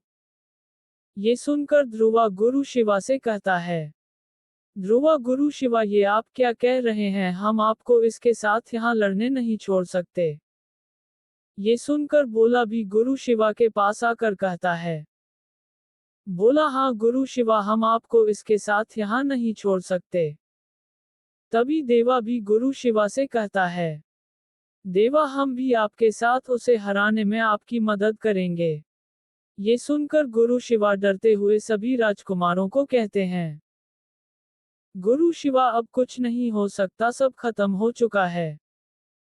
ये सुनकर तभी ध्रुवा जोश भरे अंदाज में गुरु शिवा से कहता है, ध्रुवा ऐसा नहीं है गुरु शिवा, हम उसे हरा सकते हैं, देखिए अपने उसे घायल कर दिया था और अगर हम अब मिल जाएंगे तो उसे मारना इतना कठिन नहीं होगा हमारे लिए। ये सुनकर बोला भी जोश भरे अंदाज में गुरु शिवा और सभी राजकुमारों से कहता है, बोला हाँ गुरु शिवा हम उसे खत्म कर देंगे और उसका सर अपने गुरुकुल ले जाएंगे। ये सुनकर देवा भी जोश भरे अंदाज में सभी से कहता है, देवा दोस्तों अब इस काम के लिए देरी क्यों, हम गुरु शिवा के बिना भी उसे रोक सकते हैं, चलो उसे मार गिराएं। ये सुनकर सभी उसके बातों को मानकर गुरु शिवा को अकेला छोड़कर काल की तरफ तेजी से दौड़ते हुए अपने अपने तलवारों के साथ जाने लगते हैं। उनके जाते वक्त गुरु शिवा मन ही डरते हुए कहते हैं, गुरु शिवा तुम सब नहीं जान पा रहे कि वो कौन है, वो चाहता तो हमें बहुत समय पहले ही मार चुका होता, पर वो हमसे खेलना चाहता था और जब वो जान गया है कि हम उसे नहीं मार सकते तो वो। ये सोचकर गुरु शिवा को कुछ याद आता है, जिसे याद करके वो चिल्लाकर सभी राजकुमारों को रुकने का आदेश देते हैं, गुरु शिवा रुक जाओ। तभी सब राजकुमार उनकी बात सुन पाते अचानक काल तेजी से आकर देवा के पीछे प्रकट हो जाता है, जिसे देखकर ध्रुवा और भोला रुक जाते हैं। काल इसके बाद मुस्कुराते हुए ध्रुवा और भोला की तरफ आने लगता है, पर हैरान करने की बात ये थी कि काल के देवा के पीछे प्रकट हो जाने से भी देवा वहीं खड़ा रहता है जहां वो पहले खड़ा था। तभी ध्रुवा काल के तलवार की तरफ देखता है और उसे उसके पकड़े तलवार में खून लगा हुआ दिखता है।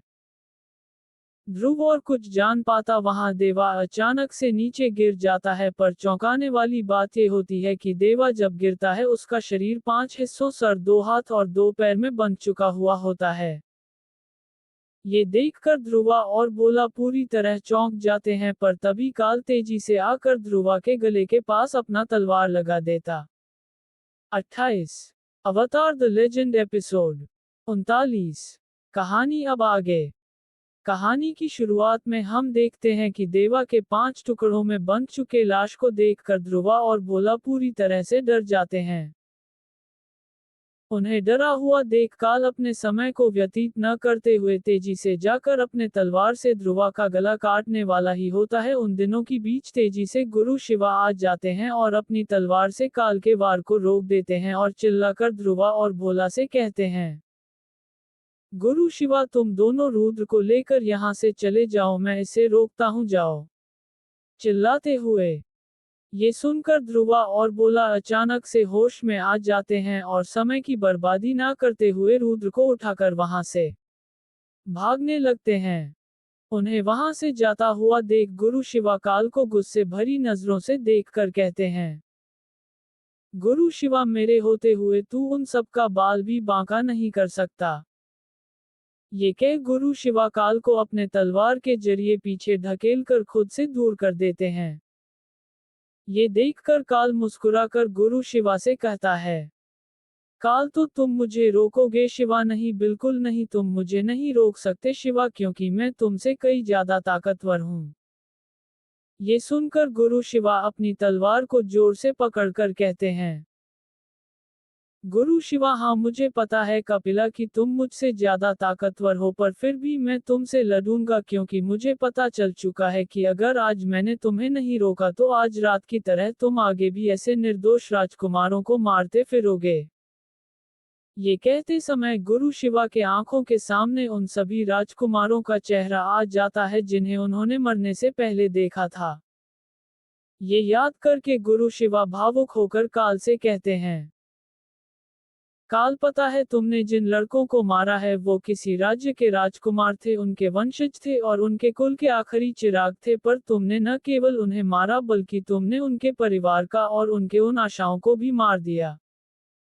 ये सुनकर काल एक जगह खड़ा होकर गुस्से भरी नजरों से गुरु शिवा की तरफ देखकर कहता है, काल मैंने उन सब को नहीं मारा शिवा, बल्कि वो सब खुद यहाँ आकर मारे गए, मैंने उन्हें नहीं बुलाया था यहाँ आने के लिए, मैं तो आज रात की इस वर्षा का आनंद ले रहा था, पर तुम्हारे राजकुमारों ने आकर मुझे मारने की साजिश रची, इसीलिए मुझे अपनी सुरक्षा के लिए उन राजकुमारों को मारना पड़ा। अब तुम ही कहो कि खुद को बचाने के लिए उन सबको मारना क्या गलत है।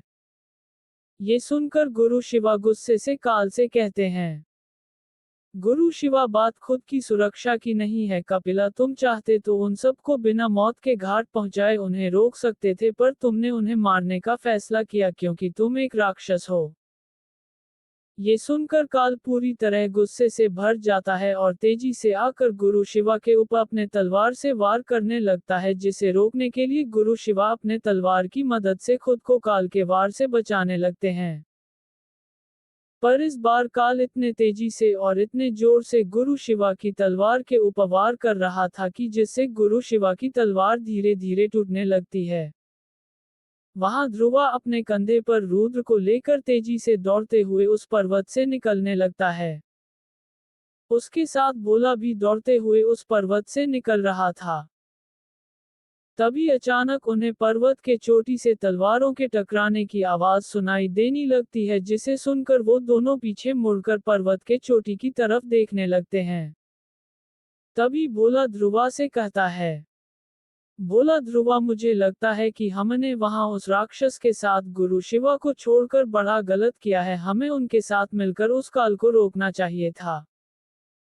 ये सुनकर ध्रुवा के आंखों के सामने वो पल आने लगता है जिस समय गुरु शिवा ने उसे गुरुकुल के अंदर आने का आदेश दिया था, जब ध्रुवा केवल 1 साल का लड़का था। ये याद करके ध्रुवा अपने कंधे से बेहोश हुए रुद्र को भोला के पास छोड़कर कहता है, ध्रुवा मुझे वहां जाकर गुरु शिवा की मदद करनी होगी, तुम रुद्र की सही सलामत गुरुकुल ले जाओ। ये सुनकर भोला हैरानी के साथ ध्रुवा से पूछता है, भोला क्या तू वहां फिर से जाएगा? ये सुनकर ध्रुवा कहता है, ध्रुवा हाँ। ये सुनकर भोला ध्रुवा से कहता है, ध्रुवा अगर ऐसी बात है तो मैं भी तेरे साथ जाऊंगा उससे लड़ने। ये सुनकर ध्रुवा गुस्से में भोला से कहता है, ध्रुवा नहीं, तू नहीं जाएगा मेरे साथ। ये सुनकर भी भोला ध्रुवा के पास आकर कहता है, भोला नहीं, मैं तो जाऊंगा। ये सुनकर ध्रुवा गुस्से में भोला को आगे से धक्का देकर कहता है, ध्रुवा नहीं, मैंने कहा ना, तू नहीं आएगा तो नहीं आएगा। ध्रुवा से धक्का खाने के बाद भोला भावुक होकर कहता है, भोला तूने मेरे ऊपर हाथ उठाया, ध्रुवा तू मेरा सच्चा मित्र है, मैं कैसे तुझे उस काल के पास अकेले लड़ने छोड़ सकता हूँ। ये सुनकर ध्रुवा थोड़ा शांत होकर भोला से कहता है, ध्रुवा मैं जानता हूं, पर अब और नहीं, मैं अब और अपने दोस्तों को नहीं खो सकता, और खास करके तुझे तो बिल्कुल नहीं। ये सुनकर भोला ध्रुवा के पास आकर उसे कहता है। भोला मुझे कुछ नहीं होगा ध्रुवा, हम दोनों मिलकर उसे हरा सकते हैं। ये सुनकर ध्रुवा भावुक भरे स्वर में कहता है। ध्रुवा नहीं बोला, अब तू भी वही कह रहा है जो कि देवा ने अपने मौत से पहले कहा था। अब मैं किसी को भी खोना नहीं चाहता, मुझे वहां गुरु शिवा के पास जाना होगा और उस राक्षस से उन्हें बचाना होगा, क्योंकि अगर आज मैंने कुछ नहीं किया तो जीवन भर खुद को माफ नहीं कर पाऊंगा। ये सुनकर भोला ध्रुवा से कहता है। भोला पर ध्रुवा क्यों तू वहां जाना चाहता है, तू चाहे तो हम दोनों यहाँ से जाकर अपनी जान बचा सकते हैं। ये सुन ध्रुवा भोला की तरफ देखकर भावुक भरे स्वर में कहता है। ध्रुवा वो तेरे लिए एक गुरु हो सकते हैं पर मेरे लिए एक पिता से बढ़कर हैं वो। ये कहकर ध्रुवा अपने गले से सूर्य की ताबीज को निकालकर भोला के हाथों में थमा देता है और कहता है।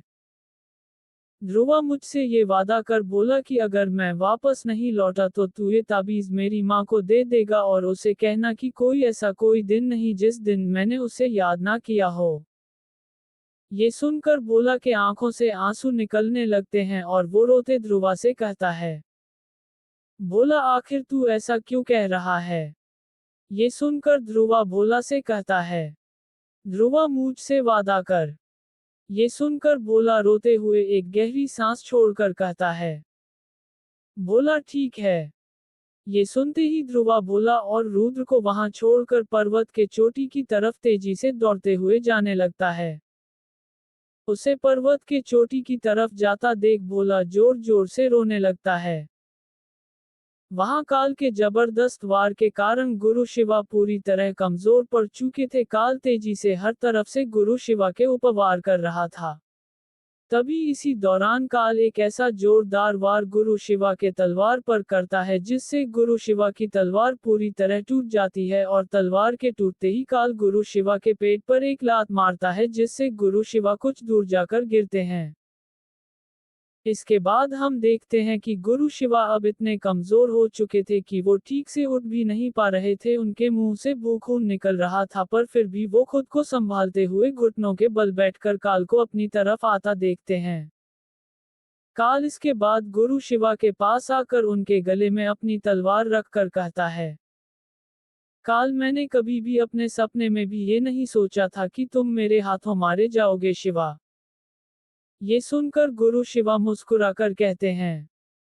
गुरु शिवा जो करना है करो काल, अब मैं तुमसे नहीं लड़ सकता और वैसे भी वो पर्वत से चुका होगा तो अब मैं मरने के लिए पूरी तरह तैयार हूं। ये सुनकर काल कहता है।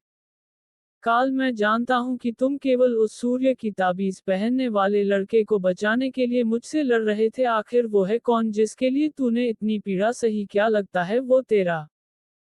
ये सुनकर गुरु शिवा मुस्कुराकर कहते हैं। गुरु शिवा वो मेरा बेटा है, भले ही वो मेरा अपना ना हो पर वो मेरे लिए मेरा बेटा है और जब मुझे पता चल चुका है कि वो सुरक्षित है तो अब मैं शांति से तुम्हारे हाथों मर सकता हूँ। ये सुनकर काल अपने तलवार को ऊपर उठाकर गुरु शिवा से कहता है। काल आशा करता हूँ कि हम बहुत जल्द मिलेंगे शिवा। ये सुनते ही गुरु शिवा अपने आंखें बंद कर देते हैं और उन पलों को याद करने लगते हैं जिसमें उन्होंने ध्रुवा के साथ समय व्यतीत किया हो। वहां काल अपने तलवार को गुरु शिवा के गले के पास ला ही रहा था। ध्रुवा वहां पहुंचकर काल के छाती पर एक ऐसा लात मारता है जिससे काल थोड़ा दूर जाकर गिरता है और तभी ध्रुवा गुरु शिवा के आगे आकर काल से कहता है। ध्रुवा उन्हें मारने से पहले तुझे मुझसे लड़ना होगा। ये सुनकर गुरु शिवा पूरी तरह डर जाते हैं और अपनी आंखें खोल सामने देखने लगते जहां वो ध्रुवा को अपने सामने देख डरते हुए कहते हैं। गुरु शिवा ये तुमने क्या किया ध्रुवा? 29 अवतार द लेजेंड एपिसोड 4 कहानी अब आगे। कहानी की शुरुआत में हम देखते हैं कि ध्रुवा अपने तलवार के साथ काल के सामने खड़ा था और काल जो कि ध्रुवा के लात मारने के वजह से दूर जाकर गिरा था वो उठकर खड़ा होता है और मुस्कुराकर कहता है। काल क्या बात है? वहां गुरु शिवा उठकर ध्रुवा के पास जाकर उसे गुस्से में कहते हैं। गुरु शिवा ध्रुवा मैंने तुम्हें कहा था गुरुकुल लौट जाने के लिए पर तुम यहाँ क्यों आए? ये सुनकर ध्रुवा गुरु शिवा को शांति भाव से कहता है, ध्रुवा आपको यहाँ इस राक्षस के साथ छोड़कर मैं कैसे गुरुकुल जा सकता हूँ गुरुदेव, अगर मैं जाऊंगा तो केवल आपके साथ जाऊंगा वरना नहीं। ये सुनकर गुरु शिवा थोड़े शांत होकर ध्रुवा से कहते हैं, गुरु शिवा मुझे पता है कि तुम यहाँ मुझे बचाने आए हो पर सबसे महत्वपूर्ण तुम्हारा जीवन है। ये सुनकर ध्रुवा गुरु शिवा से कहता है, ध्रुवा नहीं गुरुदेव, ये जीवन ही क्या जो आपको ना बचा पाए। तभी वहां काल हंसते हुए ध्रुवा से कहता है, काले लड़के सच कहूं तो तूने अब मेरा दिल जीत लिया है, क्योंकि आज रात जो भी मुझसे लड़ने आया या तो वो मेरे सामने झुक गया या फिर मुझसे दूर भागने लगा, पर तू ही एक ऐसा लड़का है जिसने ना कि मेरे सामने झुका है ना कि मुझसे दूर गया, क्योंकि जीतना मुझे पता है। तू मुझसे डरकर नहीं भाग रहा था बल्कि तू उस राजकुमार को बचा रहा था जिसे मैंने लगभग मार ही दिया था। ये सुनकर ध्रुवा काल की तरफ मुस्कुराते हुए देखकर कहता है, ध्रुवा तू बिल्कुल सही कह रहा है काल, मैं तुझसे क्यों डरूं जब मेरे पास मेरे गुरु हैं। ये सुनकर काल हंसते हुए कहता है, काल वाह राजकुमार वाह, तू तो सच में एक साहसी सीना वाला राजकुमार है। तेरे सामने मुझ जैसा ताकतवर इंसान जिसने तेरे सारे दस्तों के मौत के घाट पहुंचा दिया हो, उसके सामने तू थोड़ा भी नहीं डर रहा, मानना पड़ेगा तू ही असली योद्धा है। ये सुनकर ध्रुवा मुस्कुराकर काल से कहता है, ध्रुवा हाँ, पर क्या इस साहसी सीना रखने वाले इस लड़के से लड़ोगे नहीं काल। ये सुनकर काल मुस्कुराते हुए ध्रुवा से कहता है, काल हाँ बिल्कुल। ये सुनते ही ध्रुवा गुरु शिवा से कहता है, ध्रुवा गुरु शिवा आप गुरुकुल लौट जाए, मैं इसे रोकता हूँ। ये सुनकर गुरु शिवा डरते हुए ध्रुवा को कहते हैं, गुरु शिवा ये तुम क्या बोल रहे हो ध्रुवा, तुम्हें पता भी है कि तुम किससे लड़ने वाले हो। ये सुनकर ध्रुवा गुरु शिवा से कहता है, ध्रुवा हाँ मुझे पता है गुरुदेव कि मैं किससे लड़ने वाला हूँ, उससे जिसने मेरे दोस्तों को मारा है। पर क्या उनका जीवन व्यर्थ था, क्या उनका जीवन कोई मायने नहीं रखता। जब मैं भविष्य में मरकर देवलोक जाऊंगा तो मैं उन निर्दोष आत्माओं से क्या कहूंगा कि मैंने उनकी मौत का बदला नहीं लिया। नहीं गुरुदेव नहीं, मैं ये बोझ जीवन भर अपने कंधे पर नहीं रख सकता। ये सुनकर गुरु शिवा ध्रुवा को कुछ कह पाते दूर खड़ा काल हंसते हुए कहता है, काल लगता है तुम साहसी होने के साथ एक बड़बोले भी हो, लड़ाई में इतनी बातचीत नहीं होती राजकुमार। ये सुनकर ध्रुवा अंदर से भड़क जाता है और अपनी तलवार के साथ काल की तरफ तेजी से आने लगता है। ये देखकर काल मुस्कुराते कहता है, काल ये हुई ना बात। ये कहकर काल भी तेजी से ध्रुवा की तरफ आने लगता है। दोनों एक दूसरे की तरफ तेजी से आकर लड़ पाते, बीच में गुरु शिवा आकर काल को अपनी तलवार से रोकने लगते हैं और जोर से चिल्लाकर ध्रुवा से कहने लगते हैं, गुरु शिवा मुझे पता है कि तुम भावुक होकर ये कदम उठा रहे हो, पर ये सही समय नहीं है इससे लड़ने के लिए, जाओ ध्रुवा जाओ। ये कहते समय अचानक काल गुरु शिवा को धक्का देकर नीचे गिरा देता है और अपनी तलवार से उन्हें कुछ कर पाता। ध्रुवा तेजी से आकर काल को अपनी तलवार के मदद से पीछे की तरफ धकेलने लगता है। इसके बाद दोनों में जबरदस्त लड़ाई छिड़ जाती है, पर जहां ध्रुवा अपना पूरा बल काल के ऊपर लगा रहा था वहां काल मुस्कुराकर उससे लड़ रहा था, मानो ध्रुवा काल के सामने एक छोटा बच्चा हो। ध्रुवा के हर वार काल के सामने बहुत छोटी पड़ रही थी। इसी दौरान काल एक वार करता है जिससे ध्रुवा के तलवार के दो टुकड़े हो जाते हैं, जिसे देखकर ध्रुवा पूरी तरह चौंक पड़ता है और तभी वो कुछ और सोच पाता। अचानक काल उसके मुंह पर एक ऐसा मुक्का मारता है जिससे ध्रुवा जाकर गुरु शिवा के पास जाकर गिरता है। ध्रुवा को ऐसे जमीन पर गिरता देख गुरु शिवा गुस्से से काल को कहते हैं, गुरु शिवा तेरी ये हिम्मत कि तूने मेरे बेटे के ऊपर हाथ उठाया। ये कहकर गुरु शिवा बिना किसी हथियार से काल की तरफ जाने लगते हैं। काल ये देखकर अपने तलवार को दूर फेंक देता है और कहता है, काल आओ शिवा आओ, देखो मैं भी निशस्त्र हूं। इसके बाद गुरु शिवा और काल अपने हाथ और पैर के सहारे लड़ने लगते हैं। वहां ध्रुवा धीरे धीरे उठने लगता है और जब वो अपने नाक को छूता है तो उसे अनुभव होता है कि काल के एक मुक्के के वजह से ध्रुवा का नाक फित्र से टूट चुका था, तो वो इसीलिए सामने की तरफा देखता जहां उसे सामने गुरु शिवा और काल लड़ते हुए दिखते हैं, जिन्हें देखकर ध्रुवा भी उठता है और काल की तरफ बढ़ने लगता है। वहां काल इसी लड़ाई के दौरान गुरु शिवा के मुंह पर एक मुक्का मारकर उनके ऊपर दूसरा मुक्का मार पाता। ध्रुवा काल के हाथ को पकड़कर उसे मुक्का मारने से रोक देता है और खुद काल के मुंह पर एक मुक्का मारता है, जिससे काल के मुंह से खून निकलने लगता है। इसी का फायदा उठाकर दोनों मिलकर काल को पीटने लगते हैं। इसी दौरान कभी तेजी से आकर गुरु शिवा काल के ऊपर वार करने लगते हैं तो कभी ध्रुवा आकर काल के ऊपर वार करने लगता है, पर हम देखते हैं कि उनके इन वार से भी काल के ऊपर उतना खास प्रभाव नहीं पड़ रहा था और वो मुस्कुराकर उनके वार को सह रहा था। पर अचानक वो तेजी से आकर गुरु शिवा के गले में अपने उंगलियों के सहारे एक वार करता है, जिससे गुरु शिवा अचानक बेहोश होकर नीचे गिर जाते हैं। ये देखकर ध्रुवा गुस्से में आकर काल से चिल्लाकर कहता है, ध्रुवा ये तुमने क्या किया गुरु शिवा के साथ? ये कहकर ध्रुवा कुछ कर पता काल भी उसी तरीके से ध्रुवा को बेहोश कर देता जैसा कि उसने गुरु शिवा के साथ किया था। काल के इस वार से ध्रुवा के आंखें धीरे धीरे बंद होने लगते हैं। कुछ समय बाद जब ध्रुवा की आंखें खुलती है तो वो खुद को गुरु शिवा के सामने पाता है। वो देखता है कि गुरु शिवा उसके सामने एक बड़े से पेड़ में बंधे हुए बेहोशी के हालत में थे और साथ ही वो ये भी देखता है कि गुरु शिवा के मुंह से और नाक से खून निकल रहा। ये देखकर ध्रुवा पूरी तरह होश में आ जाता है। वो गुरु शिवा से कुछ कह पाता, अचानक काल उसके मुंह पर एक जोरदार मुक्का मार देता है, जिससे ध्रुवा का गाल फट जाता है और उसके मुंह से खून निकलने लगता है। तभी वहां गुरु शिवा भी होश में आ जाते हैं और ध्रुवा को अपने सामने इतने बुरे हालत में देख वो चिल्लाकर काल से कहते हैं, गुरु शिवा तेरी ये हिम्मत, तू मेरे बेटे के ऊपर हाथ उठा रहा है। ये कहकर गुरु शिवा उठने की कोशिश करते हैं, पर वो महसूस करते हैं कि उनके हाथ को एक रस्सी के सहारे उन्हें पेड़ से बांध दिया गया था। वहां ध्रुवा में इतनी भी ताकत नहीं थी कि वो उठकर काल से लड़ पाए।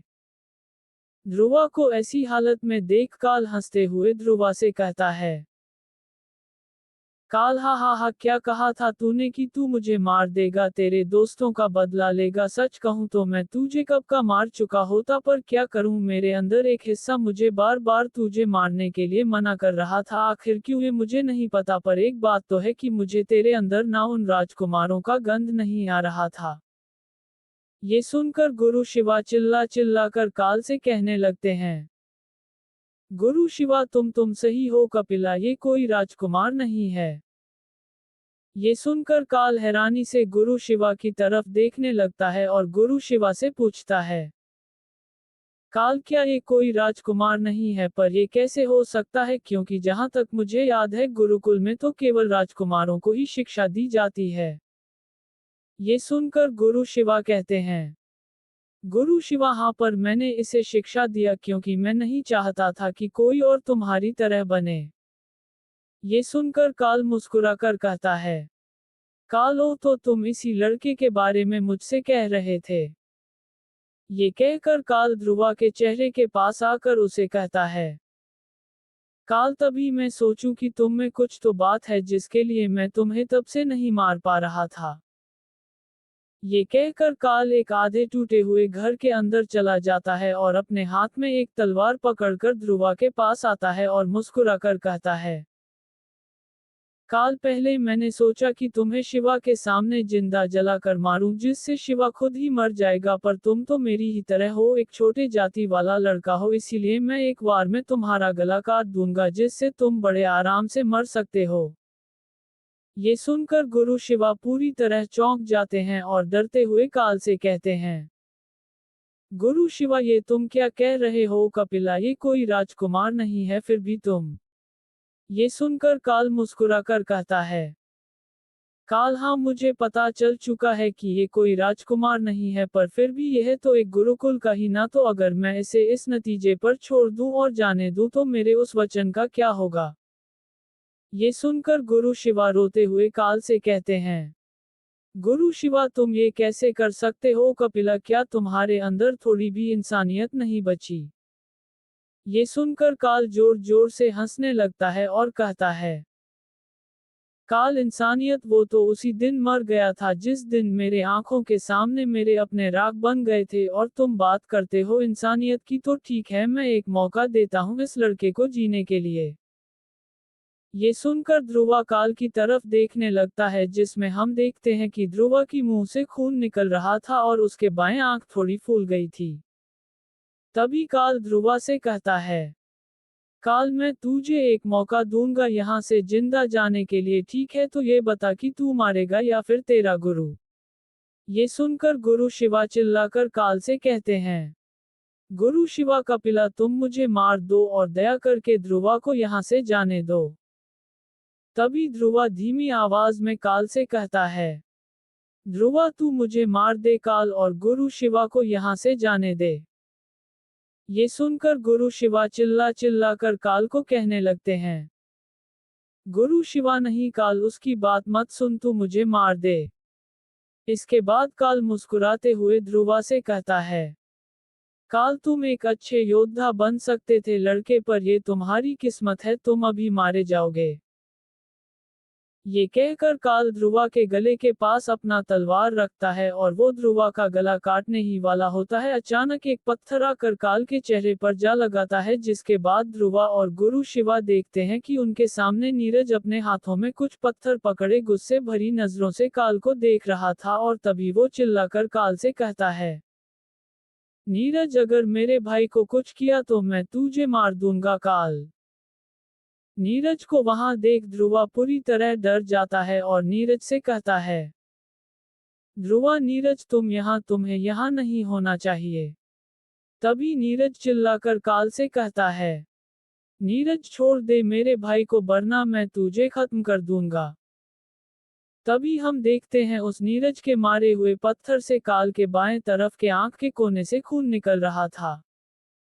तभी नीरज को ऐसा बोलता देख ध्रुवा गुस्से में नीरज से कहता है, ध्रुवा ए नीरज तू यहाँ से चला जा, ये तुझे मार देगा। ये सुनकर भी नीरज चिल्लाकर काल को कहता है, नीरज तूने मेरे एक भाई को मारा है, पर अब मैं तुझे मेरे और भाई को नहीं मारने दूंगा, मैं तुझे खत्म कर दूंगा राक्षस। तभी नीरज आगे कुछ कह पाता, अचानक काल उसके पीछे प्रकट हो जाता है और नीरज का सर उसके धड़ से अलग कर देता है। ये होते ही अचानक हर तरफ खामोशी छा जाती है। वहां ध्रुवा कुछ समझ नहीं पाता कि उसके सामने अभी क्या हुआ। वहां नीरज का कटा हुआ सर ध्रुवा के पास आकर गिरता है। तभी ध्रुवा नीरज के आंखों को देखता है, जिसमें वो खुद को देख पा रहा था। नीरज के सर को अपने पास पड़ा देख ध्रुवा अंदर से पूरी तरह से टूट चुका था। वो उस समय इतना टूट चुका था कि वो थोड़ा हिल भी नहीं पा रहा था। गुरु शिवा ये देखकर चिल्लाते हुए काल से कहने लगते हैं, गुरु शिवा तूने क्या किया कपिला, तूने एक निर्दोष छोटे बच्चे को मार दिया। तभी गुरु शिवा और कुछ सोच पाते काल तेजी से आकर ध्रुवा के छाती में एक जोरदार मुक्का मारता है, जिससे ध्रुवा अपने जगह से दूर एक आधे टूटे घर के अंदर दीवार तोड़ के भीतर चला जाता है। जहां हम देखते हैं कि काल के वार से ध्रुवा का हृदय स्पंदन रुक जाता है और ध्रुवा वहीं मर जाता है। ये देखकर गुरु शिवा पूरी तरह से अंदर से टूट जाते हैं और जोर जोर से रोने लगते हैं। उन्हें रोता देख काल जोर जोर से हंसने लगता है। वहां अचानक आसमान के ऊपर बिजली कड़कने लगती है। कुछ समय बाद आसमान से बारिश होने लगती है। ये देखकर काल जमीन में थूककर गुरु शिवा से कहता है, काल क्या तूने ऐसी शिक्षा दी है तेरे राजकुमारों को जिससे वो मेरे सामने एक पल भी टिक नहीं पाए। वहां गुरु शिवा अपने सामने ध्रुवा को मरता देख जोर जोर से रोने लगते हैं। वहां उन्हें रोता देख काल मुस्कुराकर कहता है, काल क्या कोई ऐसा है जो मुझे हरा सके, क्या कोई ऐसा है जो मुझे वो युद्ध दे सके जिसकी प्रतीक्षा मैंने सालों से की है। तभी तभी अचानक से काल के पीछे से एक भारी आवाज में कोई कहता है, यम यम यम यक्षरूप दशदिश विदित भूमिकंपायमान सम सम सहमूर्तिन शिरमुकुज्जटा शेखरंचंद्र बिंबम दम दम दम दीर्घकायम विकृतनक मुक्चोर्ध्वरोम करालम पम पम पम पापनाश प्रणमत सततम भैरव क्षेत्रपालम। ये मंत्र सुनकर काल अंदर से पूरी तरह डर जाता है और वो पीछे मुड़कर देखता है, जहां वो ये देखकर चौंक जाता है कि ध्रुवा खड़ा होकर उसकी तरफ एक भयानक मुस्कुराहट के साथ उसे देख रहा था और वो फिर से कहता है, ध्रुवा यम यम यम यक्षरूप दशदिश विदित भूमिकंपायमान सम सम सहमूर्तिन शिरमुकुज्जटा शेखरंचंद्र बिंबम दम दम दम दीर्घकायम विकृतनक मुक्चोर्ध्वरोम करालम पम पम पम पापनाश प्रणमत सततम भैरव क्षेत्रपालम। जहां हम देखते हैं कि ध्रुवा वो ध्रुवा नहीं रहता जिसे हम जानते हैं, बल्कि वो एक ऐसा ध्रुवा दिख रहा था जिसे देखकर हर कोई डर जाए। चेहरे पर एक डरावनी हंसी थी और आंखें बिल्कुल लाल पड़ चुकी थी।